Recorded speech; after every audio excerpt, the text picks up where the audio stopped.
ओम ह्रीं अरहम णमोचिनाणम। सुप्रभात अष्टकम। शु मतलब अच्छा, प्रभात मतलब सवेरा, अष्टकम मतलब 8 श्लोकों का समूह। अर्थात जिन 8 श्लोकों के समूह के साथ हम एक अच्छी सुबह की चर्चा करेंगे, एक अच्छी सुबह की बात करेंगे, उसका नाम है सुप्रभात अष्टकम। इस सुप्रभात अष्टकम में एक बहुत महत्वपूर्ण बात यह है कि इस अष्टक के अंदर पूज्यवर उन महान वैभवशाली अरिहंत महाप्रभु के जगत रूपी मोह अंधकार के नाश से उत्पन्न हुए परम केवल ज्ञान रूपी दिव्य सुप्रभात का वर्णन कर रहे हैं। हमारे आपके सुप्रभात की बात नहीं कि हम दो मोह निद्रा से सुबह सोकर उठ गए, फिर दिन भर जागृति का मोह रहता है, लेकिन वे केवली परमात्मा अरिहंत भगवान एक बार जागृत हुए फिर कभी भी नहीं सोएंगे, उनकी यहां पर चर्चा की जा रही है। तो देखते, बहुत सुंदर स्तुति है। जिस सुप्रभात में समस्त ज्ञानावरण और दर्शनावरण, इन दो आवरण कर्मों की स्थिति रूप रात्रि का अंत होकर अंतराय कर्म के क्षय रूपी प्रकाश के हो जाने पर ऐसा महासामर्थ्य उत्पन्न हो गया। हाँ, यह अद्भुत है। अगर वीर अंतराय का क्षयोपशम ना हो तो उनका अनंत ज्ञान अनंत दर्शन धरा का धरा रह जाएगा। अरे ऐसा क्यों? सुनो, जैसे आपके उपवास हो और उपवास में कोई कहे आज तो क्या आप तत्व सूत्र का पाठ करो या स्वाध्याय करो, आप कहोगे नहीं नहीं आज तो हिम्मत नहीं, सिर में दर्द है। क्यों? शक्ति की हीनता से ज्ञान काम नहीं करता। लेकिन यहां अनंत शक्ति प्रकट हो गई, सामर्थ्य अलौकिक है कि दर्शन और ज्ञान युगपत एक साथ जिनके हो रहे हैं तथा शीघ्र ही मोह कर्म के निमित्त निद्रा भार के सहसा दूर हो जाने पर समीचीन ज्ञान और दर्शन रूपी युगल नेत्र सब और विस्तार को प्राप्त हुए, अर्थात खुल गए हैं। जहां मोह रूपी निद्रा चिरकाल से थी, सब समाप्त हो गई। अनंत काल का सोया आज जीव चैतन्य आत्मा जाग उठा और दोनों आंखें अनंत ज्ञान अनंत दर्शन की खुल गईं। ऐसे उस स्थिर सुप्रभात को जिन्होंने प्राप्त कर लिया है, उन जिनेन्द्र देव को नमस्कार हो। तेभ्यो जिनेभ्यो नमः। उन जिनेन्द्र भगवान को नमस्कार हो। तो सुबह उठते ही भावना भाव के, हे भगवान, जैसे आपने मोह रूपी निद्रा से उठकर अपने अनंत ज्ञान अनंत दर्शन रूपी नेत्रों से संपूर्ण जगत को जान देख लिया, वैसे ही हे प्रभु एक दिन ऐसा सुप्रभात हम सबके जीवन में भी जरूर आए। इसी का नाम है गुड मॉर्निंग। यही है सच्चा सुप्रभात। इसके अलावा तो बाकी केवल उठना है। क्यों? क्योंकि हमें फिर सोना है, तो उठेंगे तब तो सोएंगे, इसलिए रोज उठना रोज सोना ये अनादिकाल से चल रहा है। एक बार मोह रूपी निद्रा से उठे, अब कभी नहीं सोएंगे, अनंत काल तक के लिए परम जागृति में लीन हो गए। ऐसे उन परमात्माओं को, अरिहंतों को नमस्कार हो। तेभ्यो जिनेभ्यो नमो नमः। श्लोक नंबर 2। जो सुप्रभात सच्चक्र अर्थात सज्जन समूह को सुख देने वाला, अर्थात उत्तम चक्रवा पक्षियों के लिए सुख देने वाला अथवा समीचीन चक्र रूपी रत्न को धारण करने वाले चक्रवर्ती को सुख देने वाला, निर्मल ज्ञान की प्रभा से प्रकाशमान, लोक एवं अलोक रूप स्थान के प्रकाशित करने की विधि में चतुर और उत्कृष्ट है तथा जिसके एक बार प्रकट होने पर मानव प्राणी उत्कृष्ट जीवन को ही प्राप्त कर लेता है, ऐसे उस 3 लोक के अधिपति स्वरूप जिनेन्द्र भगवान के सुप्रभात की मैं निरंतर स्तुति करता हूं। देखो, चकमा नाम का एक पक्षी होता है, जैसे ही रात होती है और चकवी और वो बिछड़ जाते हैं, पूरी रात चीख चीख कर चिल्लाता है, रोता है, सब प्रकार से रुदन करता है, लेकिन उसको चकवी मिलती नहीं। और जैसे ही सुबह होता है, देखता है चकवी सामने है। ऐसी स्थिति है।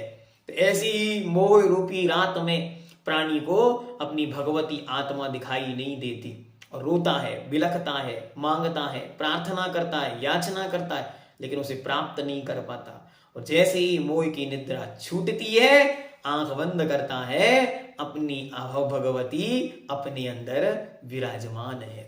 ये अलौकिक शक्ति मोह की निद्रा से उठने पर जागृत होती है। जिस सुप्रभात में सर्वथा एकांतवाद से उद्यत सैकड़ों प्रवादी रूपी उल्लू पक्षी भय से व्याकुल होकर नष्ट हो जाते हैं, बस एक बार वो केवल ज्ञान रूपी सूर्य जागृत हो, सारे उल्लू भाग जाते हैं। उल्लुओं के नेत्र का भी अपना एक वर्चस्व है, वे भी अपना अस्तित्व लेकर घूमते हैं। रात में तो उन्हें सब दिखता है, लेकिन सूर्य जो जगत को प्रकाश देने वाला है, उसके उदित होते ही वे सब अंधे हो जाते हैं। क्या उनकी महिमा है, अलग ही विचित्रता है उनके अंदर कि जहां सारा जगत सो रहा होता है वहां वे जाग रहे होते हैं, जहां सारे जगत को दिखना बंद हो जाता है वहां उनको दिखता है। लेकिन जैसे ही वह दिव्य महान सूर्य प्रकट होता है, वे सब अंधे हो जाते हैं। ऐसी स्थिति एकांतवादियों की है कि वे एकांतवादी जहां केवल ज्ञान सूर्य नहीं है, वहां तो वे अपने आप को भगवान समझते हैं, और जैसे ही केवल ज्ञान रूपी सूर्य प्रकट होता है, वे सब अंधे उल्लुओं की तरह यहां वहां भटकने लगते हैं। उन्हें ये लगता है अब हमारा क्या होगा, हमारा अस्तित्व तो इस सूर्य ने छीन लिया। कहते हैं कि उल्लू सारे दिन कोसता है सूर्य को कि तू क्यों आया, तू नहीं आता तो हमारा साम्राज्य तो होता, हमें सब कुछ दिखाई दे रहा था, तुमने छीन लिया। वो सूर्य कहता है रे भाई, अगर हमने छीना ही है तो इतने लोगों का क्यों नहीं छीना। हरे संसार का हर व्यक्ति सुबह सुबह अर्घ चढ़ा रहा है हमें प्रसन्न होकर कि हे सूर्य नारायण, तुमने कल्याण का मार्ग दिखाया, तुमने अर्थ का प्रकाश दिखाया, तुमने बोधि दी, तुमने हमें कुछ प्रभात में नया करने का एक नया उल्लास जगाया। वहीं वे उल्लू उस सूर्य को गालियां देते हैं, तो उल्लुओं की गालियों से सूर्य कभी भी फीके नहीं पड़ते। ऐसे ही मिथ्यात्वियों के मिथ्या नादों से सज्जनों के चित्त आकुलित व्याकुलित नहीं होते। जो आकाशगामी विद्याधरों एवं देवों के द्वारा की जाने वाली विशुद्ध स्तुतियों के शब्द से शब्दमान है। अरे इस सुप्रभात की क्या महिमा है, अलौकिक है ये सुप्रभात। इस सुप्रभात में क्या हो रहा है, इस सुप्रभात में विद्याधर आदि आकाशगामी रिद्धिधारी मुनीश्वर भी मंगल स्तुतियों को गा रहे हैं। जो समीचीन धर्म विधि को बढ़ाने वाला है, उपमाओं से रहित अनुपम है तथा संसार के संताप को नष्ट करने वाला है, ऐसे उस अरिहंत परमेष्टि के सुप्रभात की मैं उत्कृष्ट सुप्रभात मानता हूं। इससे अच्छा और कोई सुप्रभात नहीं हो सकता। इंद्रों के साथ देवांगनाएं जिस सुप्रभात का अभिनंदन पूर्वक सब ओर गान करती हैं, देवता भी धरती पर उतर आते हैं, उनके यहाँ नगाड़े बजते हैं, विभिन्न वाद्य यंत्र बजते हैं कि भगवान को केवल ज्ञान उत्पन्न हो गया। चारों तरफ जिस केवल ज्ञान की महिमा गाई जा रही है, सुरधर इंद्र गणधर आदि सब मिलकर जिनकी स्तुति गाते हैं, ऐसा ये सुप्रभात है। बंदी जन अपने स्वामी को लक्ष्य करके जिस अनुपम प्रभात की स्तुति करते हैं तथा जिस प्रभात को विद्याधर और नाग कुमार जाति के देव गाती हुई कन्या जनों से सुनते हैं, इस प्रकार समस्त तीनों लोगों को हर्षित करने वाले उस जिनेंद्र भगवान के सुप्रभात की मैं वंदना करता हूँ कि हे भगवान, मैं बार बार वंदना करके यही भावना भाता हूँ, जो सुप्रभात आपने पाया वो एक सुप्रभात हमारा भी हो। तेरे 5 हुए कल्याण प्रभु, एक बार मेरा कल्याण कर दो। तुमने जो सुप्रभात पाया उसका एक बार दर्शन हमें भी कर दो। जिस सुप्रभात का प्रकाश हो जाने पर लोक में पाप रूपी चोर अतिशय शीघ्र नष्ट हो जाते हैं। जैसी रात होती है, चोर यहां वहां भटकने लगते हैं, और जैसे ही प्रभात होता है वे छिप जाते हैं, भाग जाते हैं। ऐसे ही विषय चोर बहु फिरत हैं, कब तक, जब तक मोहिनी कर्म है, और जैसे मोहिनी नष्ट होता है वे विषय रूपी चोर भाग जाते हैं। जिस प्रभात के प्रकाश में दोषों का स्वामी कौन, चंद्रमा, अर्थात मोह रूपी चंद्रमा भीतर अतिशय मलिन होकर मंद प्रभाव वाला हो जाता है। जो चंद्रमा कैसा था, रात्रि में दोषों को बढ़ाता था, वो चंद्रमा आज छिप गया, प्रभावहीन हो गया। रात्रि में तो चमचमा रहा था, शीतलता बांटता था, वो चंद्रमा सूर्य को देखते ही छिप गया, समाप्त हो गया, नष्ट हो गया। तथा जिस सुप्रभात के होने पर अन्य रूप अंधकार समूह के नष्ट हो जाने से दिशाएं निर्मल हो जाती हैं, ऐसे उस वंदनीय व अविनश्वर जिनेंद्र भगवान का उत्कृष्ट सुप्रभात वृद्धि को प्राप्त होवे। नंदतु शाश्वतम। हमेशा हमेशा नंदन करे। अरिहंतों का सुप्रभात मार्ग को प्रकट करता है, दोषों के संबंध की स्थिति को नष्ट करता है, लोगों की दृष्टि को शीघ्र ही पदार्थ के देखने में समर्थ करता है तथा विषय भोग में आसक्त बुद्धि प्राणियों की स्त्री विषयक प्रीति को क्रश करता है। इस प्रकार वह अरिहंतों का प्रभात यद्यपि प्रभात काल के तुल्य ही है, फिर भी उसकी कोई अपूर्व ही महिमा है। कैसा प्रभात है कि जहां रात होते ही लोग स्त्रियों के राग में चूर पड़े हैं, वहीं प्रभात होते ही सब पाप मुक्त हो गए। जो लोग रात का इंतजार करते हैं कि रात होगी पाप करेंगे, वे लोग उस प्रभात को देखते ही पाप से मुक्त हो गए। ऐसे जब जब मोह है तब तक पाप है, जैसे ही मोह नष्ट हुआ पाप भी नष्ट हो गया। श्लोक नंबर 7 पेज नंबर 320। भव्य जीवों के हृदय में स्थित जो अंधकार सूर्य के गोचर नहीं हुआ है, सुनो, जो अंधकार है वो चित्त में व्याप्त है, सूर्य को कभी नहीं देख सकता। न सूर्य कभी वो अंधकार देखता है, न सूर्य कभी उस अंधकार को देख पाता। उसका ये सौभाग्य ही नहीं। जैसे उल्लू को कभी सूर्य नहीं दिखता, ऐसे अंधकार को कभी सूर्य नहीं दिखता। जैसे ही सूर्य का प्रकाश होगा अंधकार स्वयमेव नष्ट हो जाएगा। अर्थात जिसे सूर्य भी नष्ट नहीं कर सका, उसको जो जिनेंद्र भगवान का सुप्रभात नष्ट करता है। दूसरा, चित्त में जो बैठा हुआ अज्ञान रूपी मोह रूपी मिथ्यात्व रूपी अंधकार है, उसे संसार का सूर्य नष्ट नहीं कर सकता। उसे मात्र जिनेंद्र सूर्य ही नष्ट कर सकते हैं। उन्हें शुक्ल ध्यान ही नष्ट कर सकता है। जो कुवलय मतलब भूमंडल धरती के विषय में विकास लक्ष्मी अर्थात प्रमोद को करता है, लोक के सब प्राणियों को हर्षित करता है, तथा तो निशाचरों अर्थात रात में चलने वाले चंद्रमा एवं राक्षस आदि के भी तेज और सुख का घात नहीं करता, वह जिनेंद्र भगवान का अनुपम सुप्रभात सदा आप सबका कल्याण करे। क्या गजब की पंक्तियां लिखते हैं।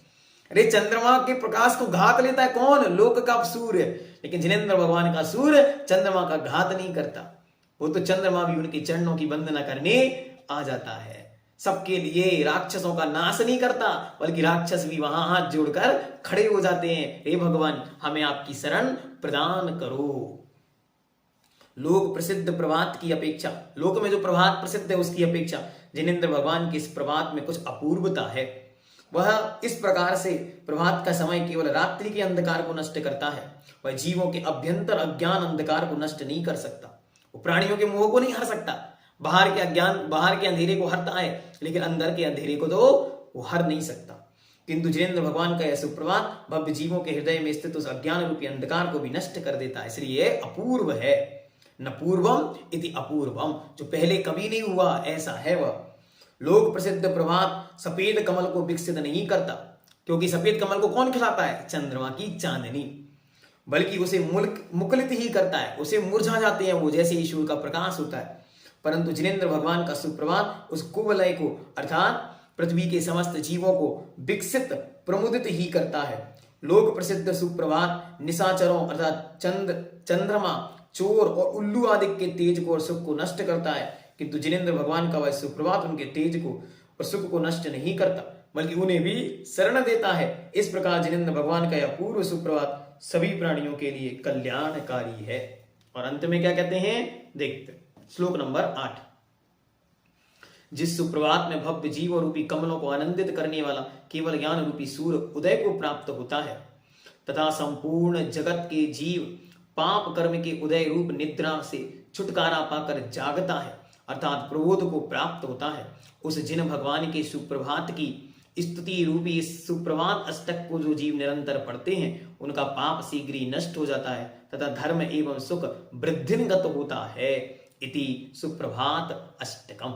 इस प्रकार हम सब मंगल भावना भाएं कि हे भगवान सुप्रभात अर्थात सवेरे तो बहुत जीवन में आए होंगे, आए हैं और आगे भी निरंतर आएंगे, लेकिन एक बार एक क्षण के लिए ही सही ये सुप्रभात हमें भी उपलब्ध हो, जिस सुप्रभात के बाद पुनः कभी अंधेरा ना हो। ऐसा केवल ज्ञान रूपी आपका दिव्य प्रकाश, आपका वह दिव्य ज्ञान हमारे पथ को निरंतर प्रकाशित करे।